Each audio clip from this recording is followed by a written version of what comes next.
Hello, xin chào tất cả mọi người đã quay trở lại với video tiếp theo của Anh Chua TV nha. Và hôm nay Anh Chua TV sẽ đưa các bạn đi xem người vùng cao đi bốc quế như nào các bạn ạ.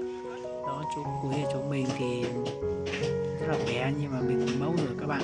Không biết chỗ các bạn nó còn có quế và quế nó có giá không?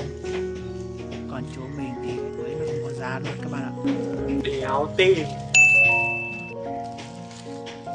Quế chúng mình thì năm nay cũng rất là sụt giá luôn, nên là cần tiền nên phải bốc thôi.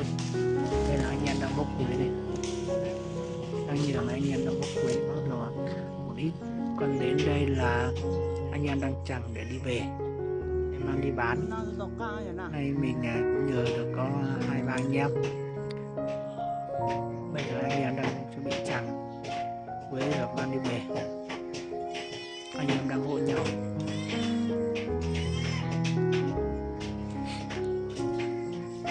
Các bạn đừng quên cho Anh Chua TV xin một like và một đăng ký kênh để ủng hộ nhé. Và cuối cùng đấy Anh Chua sẽ chúc các bạn có một ngày thật là vui vẻ và thật là nhiều sức khỏe. Cảm ơn các bạn rất nhiều. Subscribe vào YouTube này, nhớ subscribe.